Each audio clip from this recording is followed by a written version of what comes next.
Happy Sober Day, friends, and welcome to the Sobriety Diaries. My name is Nate, and I am a grateful recovering alcoholic. That may sound crazy to some of you, but I wouldn't be where I am and helping others without it. So, for that, I am grateful. Again, you are listening to the Sobriety Diaries, where we talk to other recovering alcoholics and addicts. We hear their stories and try to help others who may still be struggling. Today, we are chatting with Amber from, believe it or not, South Africa. Hi, Amber. How are you today? Hi Nate, I'm great. Thanks for asking. How are you? I'm doing well. Thank you so much for agreeing to be candid and honest today. What made you decide to share your story with us? Well, I would say over the past year, I've started being more open about my experience as an addict. I was kind of closeted, if I can say, like I didn't tell anyone. I kind of hid it from everyone. So I guess one of the reasons I decided to speak about it is because for me, recovery has so much to do with being accountable. And I feel like the more I speak about it, the more accountable I am to myself. Because even though I've been sober, it's not just like a cut and dry thing. It's a struggle, not like every day, but there's still challenges. It's still a fight. You're an addict forever, even in recovery. Absolutely. Yeah, it's they say one day at a time, and we work on it Yes, every day, don't we? yes, yes. Do you feel as though your sobriety is in jeopardy today? Um, no, I personally don't, but my sister and I started our sobriety journeys together, and she recently relapsed, Mm. and she was sober for longer than I was, just for a few months. But it made me actually realize that it could happen. It's potential. I also know a lot about relapse rates, and the first 5 years, the relapse rates are high. But Right. personally, no, I don't feel like I am in jeopardy of relapse. Great. Glad to hear that. So let's open the diary on Amber. The floor is all yours. Okay. So before I begin, I would just like to say if I seem nervous and breathing deeply, just understand. Obviously, it's a scary topic for me to talk about. When I was a teenager, I was actually very anti-drugs. I thought drugs were terrible. I always said I'd never do drugs. I had a difficult childhood, but a happy childhood. Like I was close to my family, but a tragedy in my family happened. My mom got arrested. She got involved in some stuff that she shouldn't have been involved in. And when she came out of jail, she was completely changed. And she was using drugs. And slowly over time, she kind of encouraged my sister and I to start using drugs as well. I was about 17 at the time, and it got like very dark. She kind of forced us into a position where we were like doing things that we shouldn't have done to support our habits, things that I'm ashamed of now, things that children shouldn't be doing. So, yes, okay, so long story short, when I was 19, my mom passed away, sorry. And when she passed away, I was only 19 years old. So obviously I wasn't like financially independent or anything. So I moved in with my aunt, and for the first 4 months after my mom died, I was living with my aunt. I didn't have access to drugs because I was unemployed. But to be honest, the drugs kind of fell by. I didn't think of them too much because I was happy living with my aunt and my cousins. But I started working, and a few months after working, I started hanging out with a bad crowd, and I fell back into using the drugs again. And shortly after this, my cousin approached me and asked me if I would like to go to university and study psychology. So I actually always loved learning, even though I was like a junkie. I don't like to say that, but like that's how I viewed I viewed myself at the time. Just thought I was like a useless junkie. Now I realized like I needed help. I had like a disease. Um, but she asked me if I wanted to go study psychology, and I said yes. I was still using drugs very heavily at the time. And when I went to study psychology, I started using drugs more than ever before, because the drugs was using, like, they could be abused like as performance enhancers. So I would take and I would stay up for days and days and just do all my assignments. And then I would reach a place where I'd taken so much I'd be so sick, like lying in the bathroom just throwing up. I couldn't sleep. I would be like scratching away at my face, trying to do anything so that I could fall asleep. And like, to varying degrees, was on and off like that from the time I was 17 till the time I got clean at 27. It was just me every day, to varying degrees. Sometimes like really down in the pits, taking nonstop, wouldn't eat, wouldn't do anything, just wouldn't shower, wouldn't do anything. I would just take drugs and do all my homework all the time. I was getting like high distinctions. I was the third highest psychology student. Sorry, my my English is out the window now. In the grade, like, everyone just thought, wow, this girl's fantastic. But meantime, I was like completely wrecked. But one day I had taken so much, and I finished my supply that I had of the drugs, and I could actually feel like I felt so sick from taking so much, but my tolerance was so high at that point. I'd been taking for 10 years. So I convinced myself that I need to buy more. Like, you always convince yourself like that you need to buy more. You justify it. Right. You make it seem like it's completely rational. So I was like, yeah, if I buy more, I'll clean up the house, I'll finish my assignment, whatever. So I bought more, and at that point I had to like be taking deep breaths to walk down the stairs to get it, because I was so close to throwing up from having taken so much. And when I got downstairs, I got the drugs, and like I felt that rush of excitement, like I had to get upstairs and take immediately. So like I got up and I did my whole prep, like it's a whole little prep mission.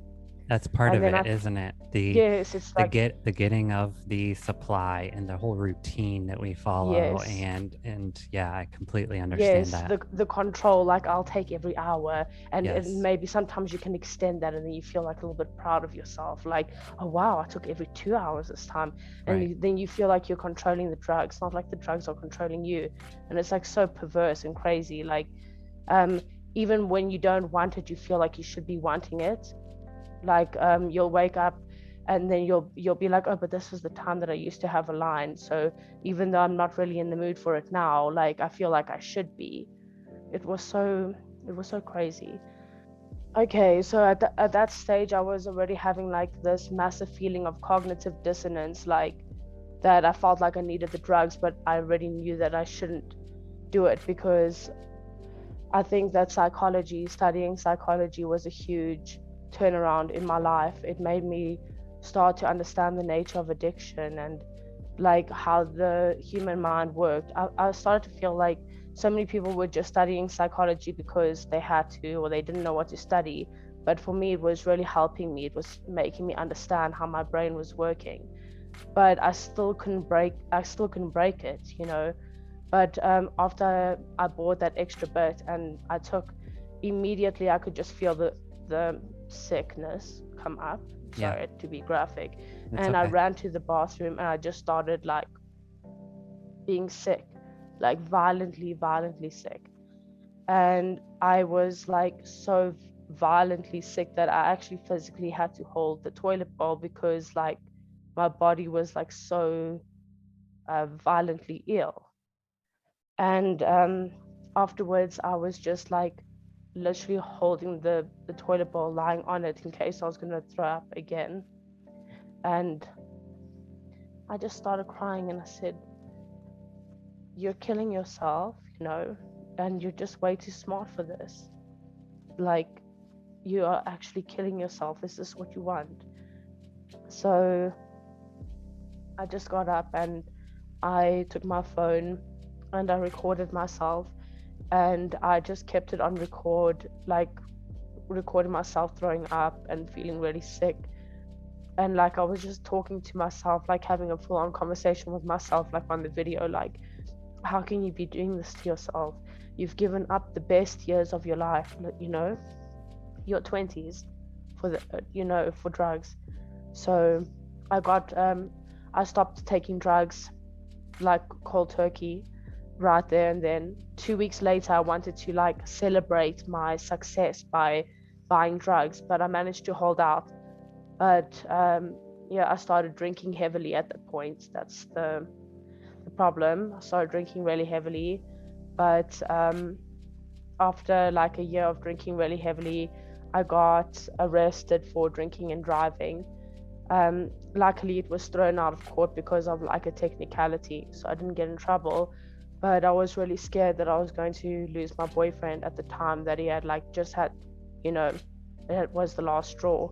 So that drove me to stop drinking. But yeah, it was really difficult, very difficult. Wow. Thank you. Sorry, like very No, emotional, but I I, haven't like I, actually spelled it out like that before. I can relate to so much of what you said. That is, you did amazing. Thank you so much. Wow. I feel so connected to you right now. Um, when you were talking about your being in the bathroom and just having that moment of realization, on the last day that I had a sip of alcohol, which was October 9th of 2015, I was in the bathroom and I was vomiting and my body was just shutting down on itself. And I had this moment of realization where I was brushing my teeth and gagging because I couldn't take the toothbrush even being anywhere near my mouth or throat. And I just looked up into the mirror and had this moment of realization similar to yours about why are you doing this to yourself? Now this has been over 15 years of just beating your body up and it's begging for you to stop. And that is the day that I sought treatment, and I went to a detox facility and ended up doing 6 weeks of inpatient rehabilitation. So I give so much kudos to people who quit cold turkey or sort of just took the bull by the horns and really took their sobriety and recovery into their own hands. So I praise you for that. I'm not sure Thanks that I so could have much. done it. So that takes a strong person. Thank you so much. Yeah. I'm curious about going into the field of psychology, and do you think deep down that was sort of step one of trying to subconsciously figure out your addiction and perhaps like start the road of recovery even before, even while you were Yes, using? I wouldn't even say it was subconscious because like when I was in that crazy frame of mind, like I was constantly high when I was in university, constantly, like every single day. Yeah. So I started becoming so fascinated by the aspects that I started to like look for them. Like I became obsessed with it. That drug that I took like made you very obsessive with whatever you were doing. Yeah. So I'd become like super obsessed with it. And like in some weird way, the drugs like actually made me like, you know, I don't want to give credit to the drugs in any way, Right. obviously, because Right. they wrecked my life. But yeah, Are you if I comfortable can for saying sure. what drugs you were taking? Yes, but I don't want to cause like confusion for anyone because it has It's a South African drug, Okay. exclusively only found in South Africa. But they have another drug by the same name in the Middle East, but they're not the same at all. So the drug is called cat. It's like a powder. You take it up your Yeah, nose, inhale it, and in a way, it's similar to crystal meth because it gives you like that alert, awake feeling, but it sure. doesn't put you out of your mind the same way that crystal meth does. It actually makes you like hyper focused. You get so focused to the point that you get paranoid because you're like focused on everything. And that's why it's like a performance enhancement, because like if you're studying, you are so focused, like nothing can distract you.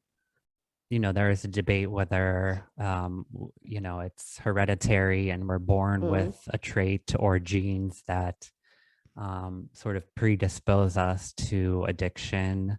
And there's also the debate that our upbringing and our exposure to certain things, I think, lead to our addiction. And just hearing that story of, a parent and one that perhaps should be guiding us through life and teaching us things was doing just the exact opposite. My heart just goes out to you, and I appreciate that you sharing that with us today.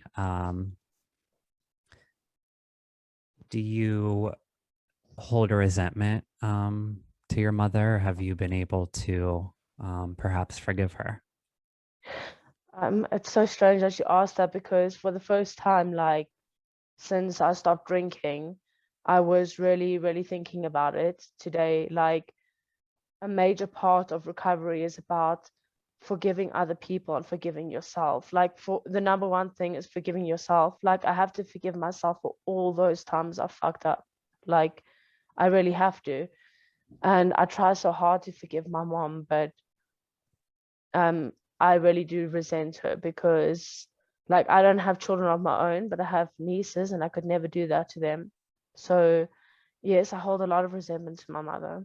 One of the last times that I was drinking, like when I used to drink, I used to go get like absolutely crazy, not like physically violent, but verbally violent and aggressive, and I was not a good person. Me too. um I We was share that. complete We share that trash. in Yeah. common. Yeah, I was complete trash to people. I don't even know how my boyfriend stood by me. Honestly, that guy is a he is such a blessing because I would have left me the way I behaved. But yeah, like one of the last times I was drinking, I was hanging out with my gran and we are talking about the stuff that my gran used to make I mean that my mom used to make my sister and I do for money. And just to make it clear, it wasn't sexual stuff. We weren't having sex for money, but it was still bad, illegal stuff that she was making us do for money. And some of it was of a sexual nature, but we weren't having sex with people. But my gran and I were talking about it, and then my gran started to justify what my mom had done, and she said she was trying her hardest. She was just trying to provide for my sister and I. And I was like completely drunk, but my gran is really old, so she doesn't notice. So I stood up and I just completely lost it.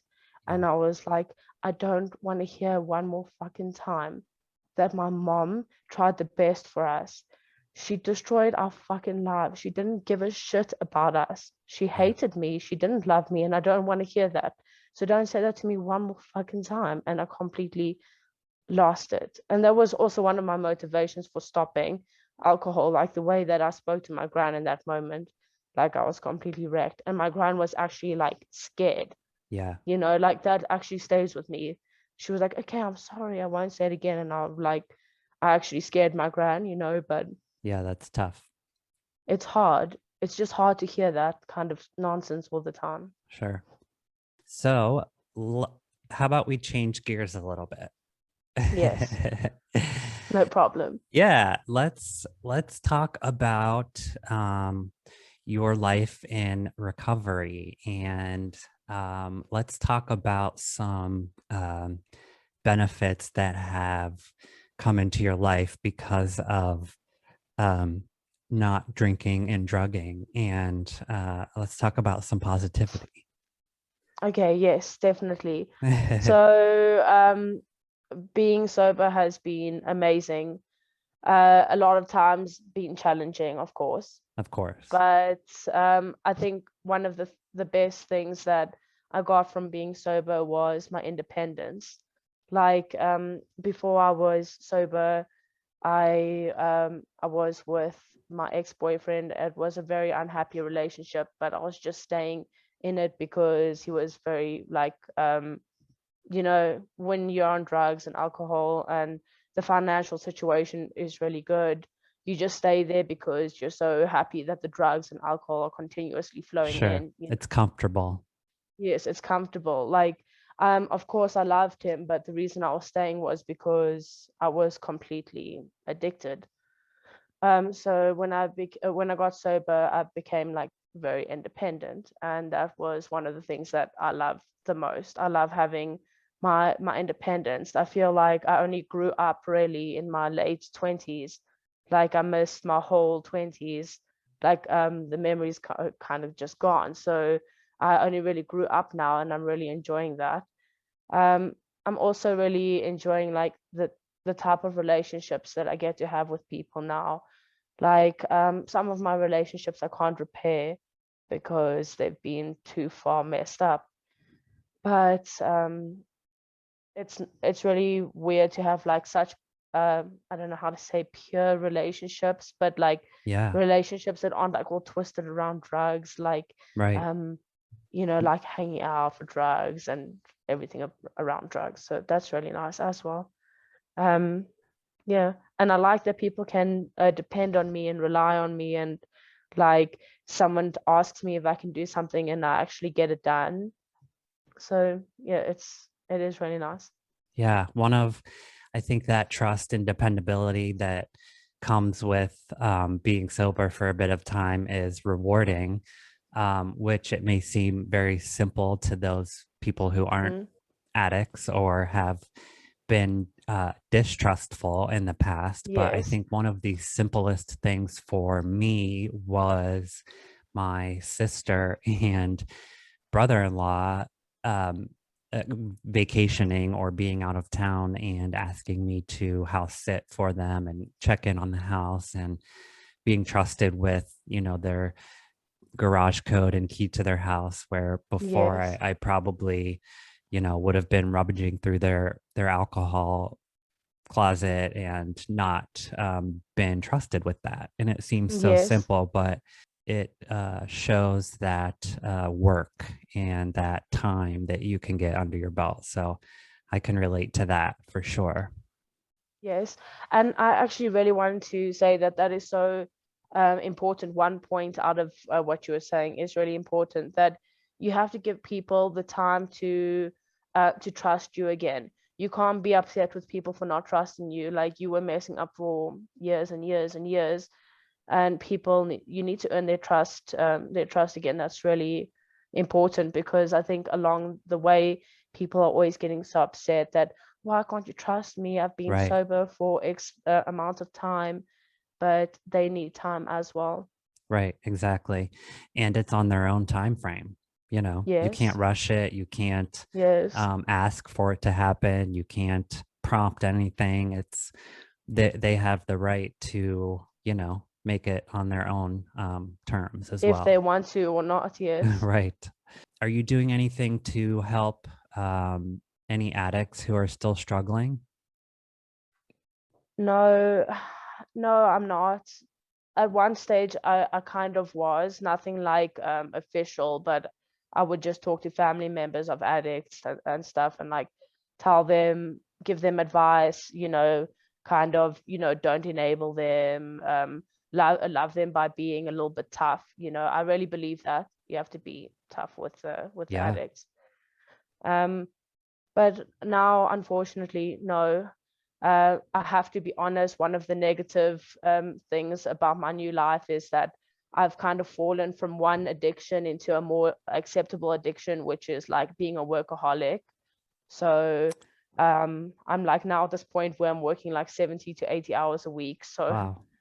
I am of the belief that we are sort of predetermined for addiction, and that it is partially hereditary. So Mm, you hear of so many addicts who transition a drug or alcohol addiction to another addiction, mm, food, shopping, working. mm. And I just Porn hear and that. all of that kind of stuff. Right. Yes. I hear it so much and see it so much that I have a hard Yes. time not believing that we are born Yes. with some, wired this way. I completely agree with that. Yes, I do definitely think there's a big genetic element, because I can even remember as a young child, like when I was around 10 or 9, my sister and I used to get like this kind of excitement about breaking into the alcohol cabinet and drinking alcohol at that young age. But it wasn't just in this playful way that most kids are. It Yeah. was darker than that. And I realize that now. It was almost like um it was almost like the early stages of addiction, all the way deep down in my childhood. Yeah. I can look back at different events in my life and not realize that it was playing into my addiction then. But now that I know what I know and I've been through what I have, I can relate different events to sort of the progression of my disease to the point that it got to. What else? Do you have any questions for me, Amber? Um, not particularly, except for um like, what difference do you think there is between being like an alcoholic and a drug addict? Because I was primarily a drug addict who moved over to alcohol, because I Yeah. can be around alcohol now and not drink. But I know that I can't be around drugs for an extended period of time and not take the drugs. Yeah. So do you think there's a difference? I think personally for me, I do not. I think it is that it is that mindset. Well, it's a physical, for me, a physical addiction and an obsession of the mind. Mm, So it starts with the obsession for me. So I obsess about it. It's the routine. mm, It's going to the liquor store, buying it, mm, having it in the back seat in a certain bag. It's walking up, it's putting it in the freezer for an hour. It's the mm, whole routine, the mental obsession that drives me to either the alcohol or the drug, which then creates the physical need to yes, continue to do it so that my body is not detoxing. So personally, no, I don't think that there is a difference between, yes, a drug addict and an alcoholic. I think we act in the same way, and I think it's born of that mental obsession. yes. So do you think that you can become an addict, or do you think that or not every addict, but let's say majority of addicts have like a genetic predisposition? I do, yes, in my opinion. Yes, I do think so Yeah, as well. Like my grandfather was an addict, my mom was an addict, my sister and I were addicts. yeah, Yeah. Yes. I mean, I definitely have an addictive personality, because I see myself getting addicted to many different things in my life. Like I still have this addictive personality with things that are more like socially acceptable and not so life destroying. same with me. Yeah. Right now, it's Diet Coke. That may seem silly, but it's Mm. like I'm addicted to Diet Coke right now. Yeah. I swear, like I have an addiction to chili. Like, okay, when I say chili, I know Americans always think I mean like the thing Soup, with beans and stuff. yeah, I don't mean that. I mean like hot, spicy, spicy. yeah. Do Yeah, you? like I'm not hungry, but as soon as you tell me it's spicy, I'm like, ooh, Ooh, I'm hungry. do you carry a can of chili with you and put it on everything? No, no, no. Um, I think this was actually my next obsession, was that I started becoming really obsessed with eating super healthy. So now I don't eat anything out of jars or packets or anything. So you see, it's always like one Right. thing or another thing or another thing. Yeah, Yeah, it's that I get the same way, and it starts with that mental obsession for me. yeah. But I would like to say that my worst day off drugs is better than my best day on drugs. Amen. So Yes. Amen. Yeah, I thankfully I do not have an urge to drink alcohol Yeah. anymore, and that obsession went away fairly quickly for me. But I have to replay that tape and think about all of the worst times because I know that Yeah. I can get back to that place so quickly. It's not Mm. going to take 10 years again to progress to the point that I was at when I decided to get help.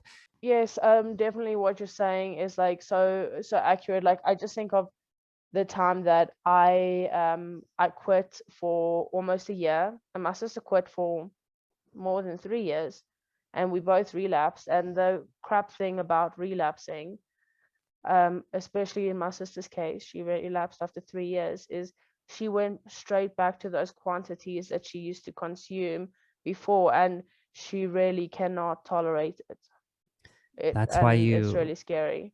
Yeah, there in the area of the country that I live in, there is a opioid epidemic, and you see so many people that relapse and think that they can handle the amount And or that yeah. their tolerance is where it was, and Mm. it's tragic. I just hope that if anyone does watch this and someone is struggling, um, don't think that you can't do it. And there's also this belief, or the saying in, like, I don't want to bash anyone's journey. Everyone has their own journey, but there's this like saying in um, like rehabilitation centers that's quite popular, kind of saying that you're helpless to drugs, you're helpless to alcohol. And I don't want anyone to feel that way. You have power over drugs and you have power over alcohol. At the end of the day, it's a disease, but it's a choice, and you can beat it just one day at a time. So I hope this can help someone. Thank you so much, Amber. Thanks so much for listening today, friends. Huge thank you to Amber for being so open and honest. I so appreciate it. Hopefully, you heard something that resonates with you. And if we help just one person, our job is done. You can find us on Spotify and Apple Podcasts at the Sobriety Diaries, youtube.com/Nate Kelly, where we upload today's video podcast. Check out our Instagram at the Sobriety Diaries Pod, or you can drop us a line at the Sobriety Diaries Pod at gmail.com. Check back soon for new episodes with new stories to tell, but until then, try your best not to drink and be good to yourselves. Bye, friends.